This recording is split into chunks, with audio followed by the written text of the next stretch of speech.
Hello, welcome to Media Careers Podcast.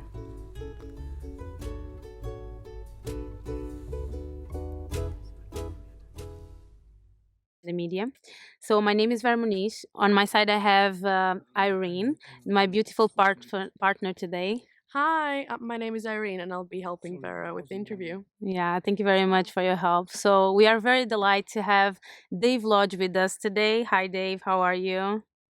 Hi, I'm good, thank you. Thank you very much for inviting me on. That's really good. Thank you for being here.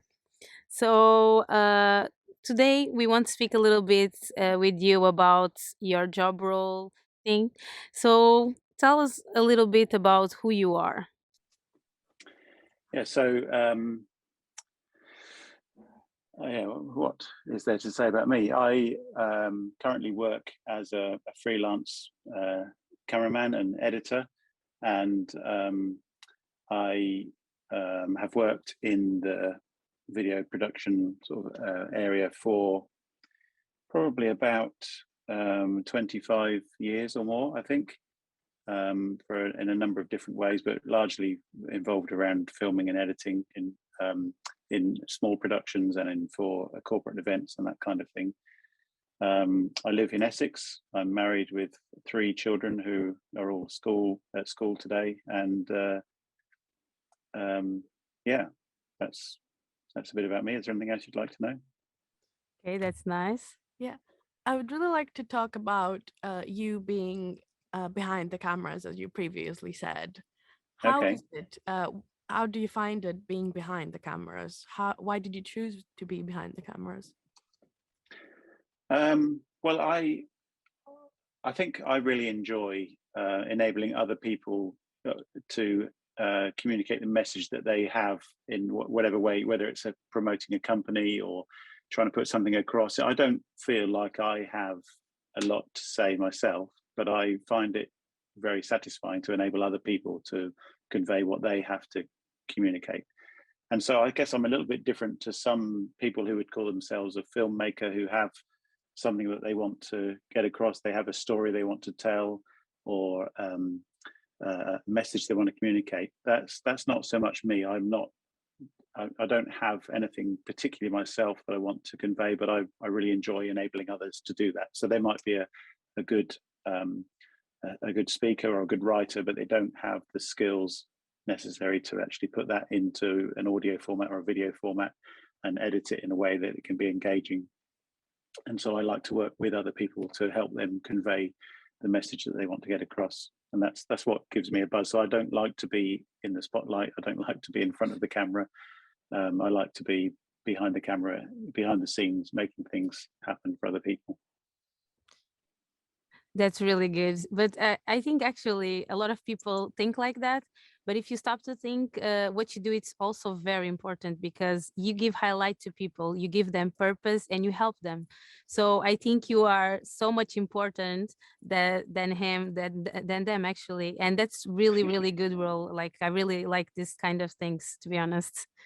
So, but now I want to speak a little bit about events management. How did you realize that you want to do this for living?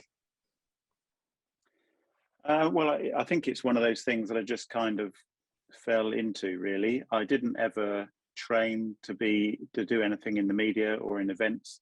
Um, I originally grew up on a farm and wanted to be a farmer, and I studied agriculture, and then realised that it was too hard work. So I then ended up. I went to study theology in my 20s, and I was at a college in London studying theology. And while I was there, I started to get involved with a media team that was in the college that were filming and editing and doing also live event sound and lighting as well.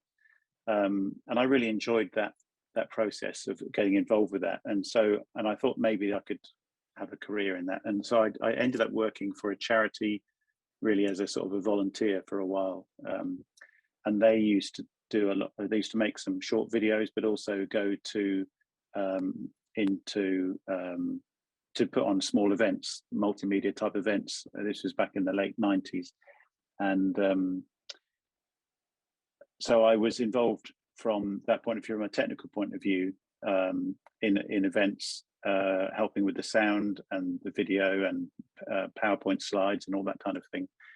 And I guess that it was just something that I tried for a while and enjoyed, and so carried that on. And so I ended up working for a company who were doing a lot of corporate events, and so we would help companies to convey messages to their staff, whether it was a staff training event or so like an annual staff conference. And it could be, often a few hundred people or sometimes a few thousand people in a room.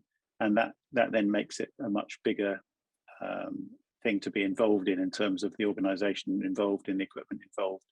And I've worked at lots of different venues all around the world with small and large groups of people. Often you're just a small, cog in a big wheel that has lots of different people doing lots of specific jobs.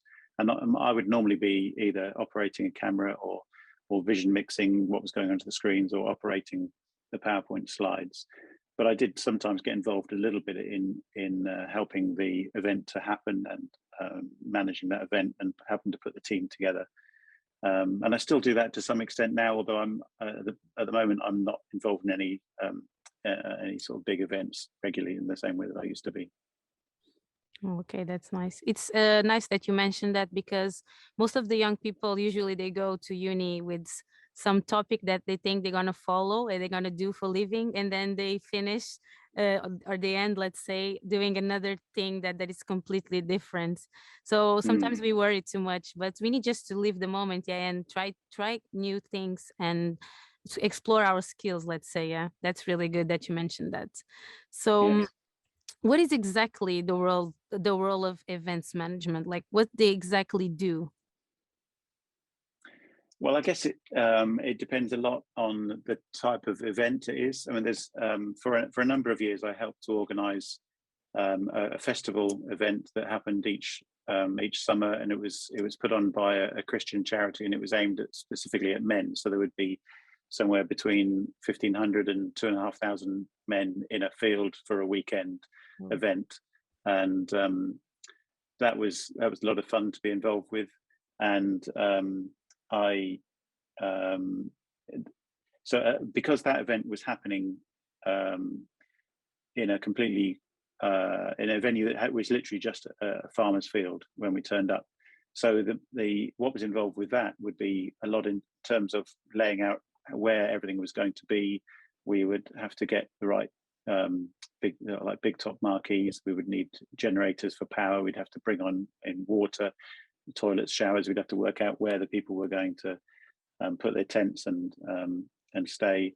But then within the venue itself, it was planning out from scratch exactly where the stage was going to be and the cameras were going to be and where the sound was going to be and how everything would work in that venue. And obviously being in a tent is quite different to being in a hotel conference suite. And some years we had bad weather and the rain would come in, or the wind would be a problem, or everywhere would turn to mud because it rained so much. So that brings in lots of other challenges. And obviously, while you're doing that, you're sleeping in a tent yourself. So it adds an extra challenge to it. But I think really, in general, events management, from my experience, has been working out what it is that your client wants to achieve, and then putting together the equipment and the manpower team that's required to put that across in the most effective way. Okay. That's interesting. And speaking of events, I can see here that you've arranged some virtual events as well, and I assume that's in terms of the pandemic. Is that right? Yes. Yeah, he's right. I mean, virtual events have been obviously something that's been very common in the last 2 years, and I've helped out with a few of those. I mean, this festival that I was just talking about, that for last year and the year before, that was an online event, and with both of those, we basically set up a mini TV studio. One of them was in the style of an underground bunker, and the second one was styled around a caravan. so it was made to look like that, and we were filming with a number of cameras, and so it was very much like putting on a TV show in a very small way, and that we would have multiple cameras around a set with places for people to stand or sit, and there would be guests that would be coming on, there would be videos that would be played in, and then this would be watched online usually via YouTube or Facebook, by an audience of people that were tuning in to watch that over a number of days. And there would be a series of events. Some of them were live, some of them were pre-recorded, to make up that program over a day or two.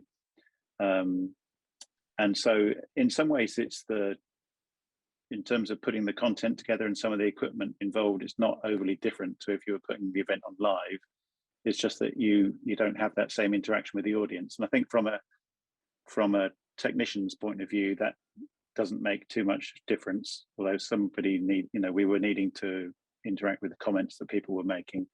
But I guess it must be very different for the people who are speaking or presenting, because they're not getting that instant feedback of people in the room who are reacting to what they say. So it must be very difficult to present, or particularly if you make a joke and nobody laughs. Normally in a room somebody would laugh.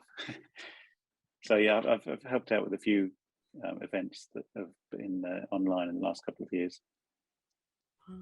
That's interesting, because virtual events suddenly became a very big thing very fast because of the events that happened in the world during this period of time. And how did that affect you in terms of working, like the execution of an event?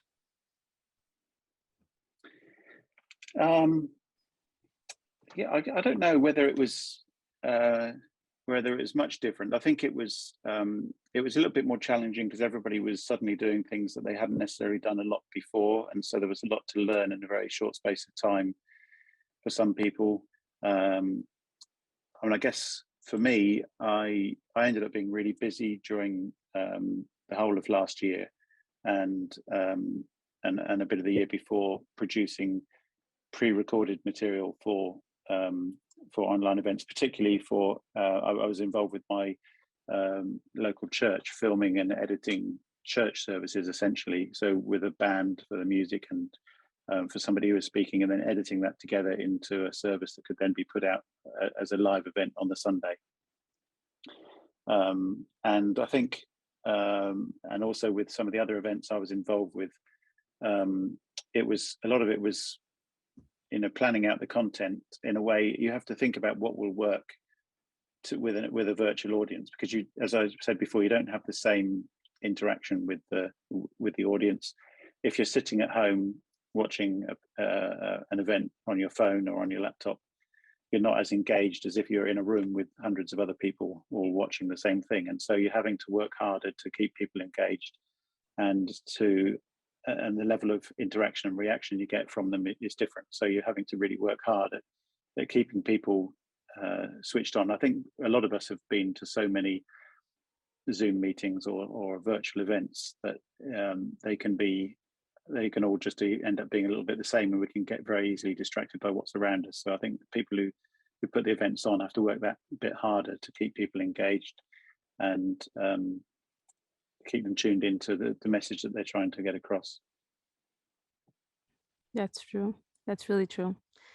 So I have a question. I've seen that after doing some research about you, that you own some companies. So I wanted to know a little bit more about your companies.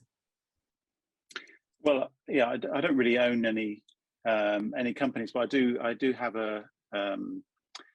like a company that is me when I'm working for myself. So I if I'm doing freelance video or graphic design or something like that, then I do that under a company name, which is Big Mango, and I'm not really sure where that came from, but that's just Yeah. me being a digital creative, because although I've mainly worked in video production, filming and editing, I've also been involved in graphic design and in social media posts and just generally doing creative things in a digital way. So that's why I sort of call myself a digital creative, really, because it's a bit wider than just being a cameraman or just an editor.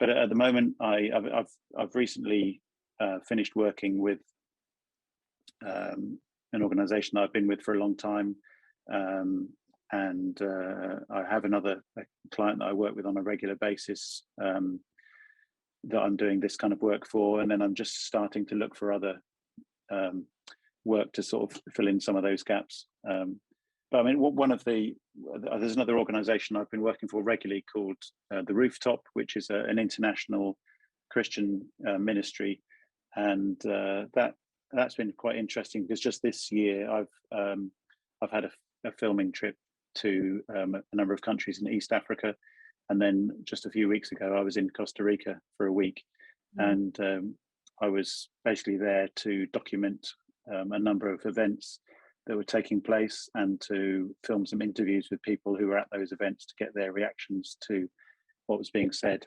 And so that was a really good, interesting experience because I was having to travel quite light, so I could only take a certain amount of equipment, but also because of the language differences, I was never quite sure of what was going on, and you'd suddenly get put in a situation you had to just really quickly adapt to whatever was going on. So I had to make sure I had the right equipment ready at the right time to film an interview or to film an event, or work in a dark environment or a very bright environment, or it was very had to be very adaptable. Yeah, but very interesting. it's very interesting, this conversation, because I actually see myself in you, because I do also some work like you do now, like some graphic design, Okay. not professional because I still learning, right? But Yeah. I do something like that, some videos, Great. some social media management, and I'm also Christian. Yeah. So Okay. I also Great. run some events and I participate on it. So it's Brilliant. actually nice to see how you run everything. And I wanted to ask you, how does your Christian life affect your profession? Like how it's important, how do you connect them or you don't, how it's everything? Yeah, I think I guess the main thing for me is that as a Christian, as a follower of Jesus, I want to make sure that what I believe in and what I follow is communicated through what I do. So while I'm not working in a Christian environment all the time, and the message I'm working with isn't always a Christian message, I always want to make sure that what I'm involved with is something which is that's something that I agree with, something that I approve of, and something that I can get behind. Because I think if you want to help someone convey a message, you really need to try and believe in that message yourself. And so, because as you say, although I personally don't feel I have a message to communicate through the videos that I make, I'm influencing what other people are saying by the way that I edit the video or the way that I put it together. So you can be quite influential in how that message is conveyed. And that's much easier to do if it's a message that you believe in and something that you agree with.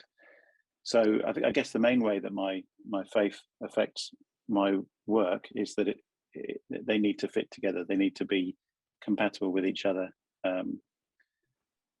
Yeah, I guess that's the main thing for me. I have another question. As you said, you want your faith and your work to somewhat connect to each other, and you want to influence others with what you do. What if there's a great opportunity for you, but it's not very connected to your faith? How would you deal with something like that? Well, I think certainly in the past, I've been offered work which I don't really agree with, or it's something that I don't really want to be involved with, but it would be really good. And I believe that I've turned those opportunities down because I think personally I just feel like I need to be very true to myself about that. And and I believe that God has some impact on what I do and why I do it, and so I don't want to cause a problem for myself. And I think if I were to turn down a really good opportunity because it clashed with my beliefs, then I believe that there would be another opportunity that would come up which would compensate for that in some way. So I think I believe that God wants good things for me, and He would look after me if that kind of situation would come up. But I've been lucky enough not to be in that situation very often. Most of the opportunities I've had for work have been something that I really want to be involved with. For instance, I really like cars and working with my brother works for a car company, and so if I were to be offered something that was in the motor industry, which obviously being in Coventry, there's a lot of motor industry around you there. That would be something I would be really involved with. It wouldn't have anything to do with my faith, but if I've sometimes filmed in car factories or filmed in cars, and so that kind of thing I really enjoy. I'll never be on a level with Top Gear or something like that, but I enjoy something that I really enjoy like that. I'd really like to be involved with. That's good. Yeah, it's great how you choose your opportunities, considering your faith. I find it very fascinating because it's something that not many people do nowadays. They've kind of gotten out of the way of faith, and they try to be more materialistic, if I can say that. Yeah, I totally agree with you, Erin, actually. Yeah, I think it's very important what you do, like keep your beliefs in first. Like, I think that's the most important thing. But now speaking about your traveling events work, let's say, I've seen you travel a lot and you actually already mentioned that. I want to know like a little bit more about that, how that comes up, how you organize everything, how does that relate to your work? Well, yeah, when going on the most recent examples I had in January, I had probably only about 2 or 3 weeks notice of this trip to East Africa. And I knew that I was going to have to travel to a number of different countries in a space of a few days. And I knew that I was going to have to be interviewing people, and I knew that I was going to have to be filming large events in a lot of different places and in different ways. So I knew that I was going to be working on my own as well. So it was just me and the person who was speaking at the event that were traveling together from the UK. And most of the countries we were in, we started in Burundi, and then we went through Rwanda to Congo, and then we went from there to Nairobi, to Mombasa and Nairobi in Kenya. Which obviously in Mombasa and Kenya, in Mombasa and Nairobi, there are a number of people that speak English, and it's a much more common language. But in Burundi, and particularly in Congo, French was the predominant language, and a lot of people were speaking Swahili as well. So we were very reliant upon a translator. So there was some difficulty in not always knowing what was going on. But what I had to do before I went was to think through, based on the experience I'd had in previous trips, to know exactly what kind of scenario was I going to be in, what kind of equipment would I need, whether, would I be able to run from mains power, would I need battery power, how long would the batteries last, would I need to have lights, how many microphones would I need, and all those kind of things were going through my head. So I spent a number of weeks just planning what equipment I was going to take, and sometimes having to buy extra equipment to make sure that I could have everything that I needed, but in a reliable and compact format, so that I could fit it all into a suitcase to fly on to the next place. So it was quite a task to get that right, and fortunately it did work out quite well. There were a few little difficulties I had technically with some of the equipment I had, which so for the second trip, I then swapped and changed some of the equipment I had to make it better the second time round, and just meant that I could literally turn up at an event and be ready to film within a minute or two, because sometimes that was what was needed. So I didn't have time to build a camera and put all the bits together. I had to have it all ready to go, but in a compact form that would fit in a suitcase. So it was quite tricky. So this is actually a life of an events manager, professional, because it's very hard. Yeah, like sometimes you just come some opportunity and you need to pack your things, do a quick evaluation, let's say, yeah, and see what you need, what you don't need, what is the risk, what is not. And I think that's very, very hard work, because you need to do too much evaluation for each event, because that's what you said in the beginning. Each event is a particular one, has different needs and different things. So do you have some big challenge that you already had that was very, very hard to go through? Um, in both of those situations, I guess, I guess in general, when I'm involved in filming in some way, that probably the biggest challenge I have is that I'm nearly always operating on my own, and so I'm having to multitask a lot. You're not only operating the camera, but you're also making sure that the lighting is okay. You have to monitor the sound and make sure that everyone who needs to be heard can be heard, and that the sound balance is okay, and there's no distracting background noises. And then you have to make sure that the camera is working properly and that the shot is in focus, and you haven't got anything in the shot that shouldn't be there, and it is not going to move in and out of shot. So I find concentrating on all those different aspects to me is quite a challenge, but it's something that I've done a number of times, and so I'm reasonably used to it. Although there's always something that can easily trip you up and cause a problem. The thing I find most difficult is if somebody is, if I'm recording somebody talking to the camera, and I'm checking all these other things, and then they say, did what I say make sense? And I thought, well, I know that it was the right sound level, and I know that I could see you, and I know that you're in focus, but I don't really know what you said because I Exactly. couldn't tune into that as well. Yeah. And so I always like to have, if there's someone else that can do that role, that I would always try and ask someone else to listen and say, can you listen to what they say and make sure it's okay? And so I think in some ways I enjoy the times that I've been involved in a bigger crew where you all have a different role, everyone's doing their own bit, because then you can make sure things are right. But I also quite enjoy the challenge of being a one-man band and doing everything. It's more likely to go wrong, but it's kind of more enjoyable in some ways because you're just working with yourself, and you can get things the way you want them as long as you've got the time to do that. And it's really good how people really trust in your work. Yeah. And they are like, can you tell me more like how this is going through? I'm doing okay. That's really, really good.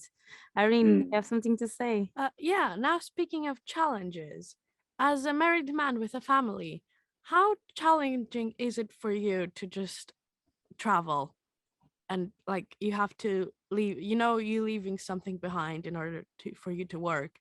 How does that Yes. affect you in work and as a person?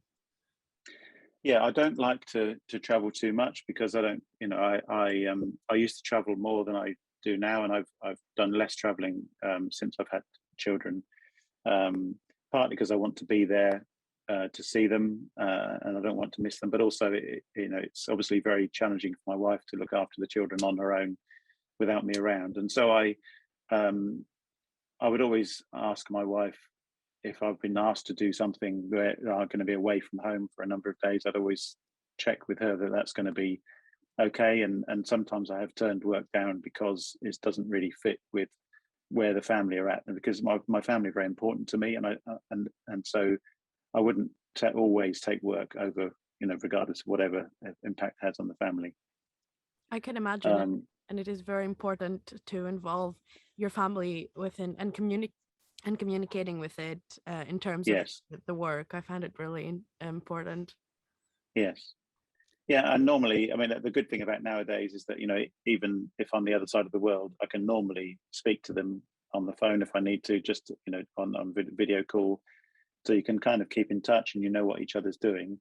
But sometimes I find that doesn't help because they think you're having a very glamorous time because you're in a lovely part of the world, staying in a nice hotel, and they're at home trying to slog on with everyday life. But as anyone who's been involved in events will know, you often do go to very nice places and stay in very nice hotels, but you don't really have a chance to see them. You might have a few hours each night to sleep in your room, but you don't. The rest of the time, it's just flat out work. You don't get to do any sightseeing or tourist things very often, and there's no time to go and swim in the pool or do these other nice things that people do if they're on holiday. You just so it can often be misleading to other people. They think you're having a wonderful time, and it can be quite pleasant, but there are often very long hours and very hard work involved with it as well. Wow, it's everything. It's interesting. It's like I like how your work influences other people and how it does like it does good. I feel like it does good. And Thank you. for our last question, what advice would you give to someone that would want to follow the same field as you have? I've always found that an interesting question because you're obviously media students, and a lot of people study media. I personally have never studied media in any way. I studied how to be a farm manager for 3 years, and I studied theology for 3 years. But the only ways that I have learned about how to work in media is by working in media. And I guess in some ways I've been very, very blessed with the opportunities to be able to do that. But there are a couple of key people who, in particularly in my early years in this work, who were very much more experienced than I was, who were very willing to share their experience. And so I kind of worked in like an apprentice role with them, really. And I think that is the key thing for me, or the key bit of advice I could give is that if you want to be involved in events or in media in some way, try and find somebody that you can learn from that's willing to teach you. Because although, and I think studying is a good way to go forward as well, and that's a very good grounding in the basics of what you need to know. But I think for me personally, I learn best when I'm actually doing the work. And I think all of us, regardless of how many things we're told in a lecture theatre, we all have to practice what we're taught, and we all have to have a go at doing it. We all have to make mistakes lots of times before we really get get the hang of what we're doing. So if there is someone who is an older, more experienced person who is doing what you want to do, then the ideal thing would be if they were to kind of take you under their wing and to offer you advice and help in some ways that you can learn from them. And I think that's, for me personally, I learn far more in that way than I would do if I was to do a course or some kind of training in that role. Instead, I'd sort of learn on the job. Dave, I just want to tell you that your t-shirt actually matches with the person that you are today, because you kind of hero, you kind of hero with all that roles and everything you have done during your life now, and you have been doing. It's really, really like in a hero, in a hero way, because you help people and you are doing great. Actually, you are doing great. So thank you very Thank much you. for your participation. We hope you can have a really nice life and future also. And this was very helpful to all of us. So thank you very much for being here with us. Yes, thank you Thank you. so much. It was great talking to you. Thank you. It's been a real pleasure to be involved. Thank you. Thank you. So now our podcast has come to an end. And thank you very much for listening. Bye.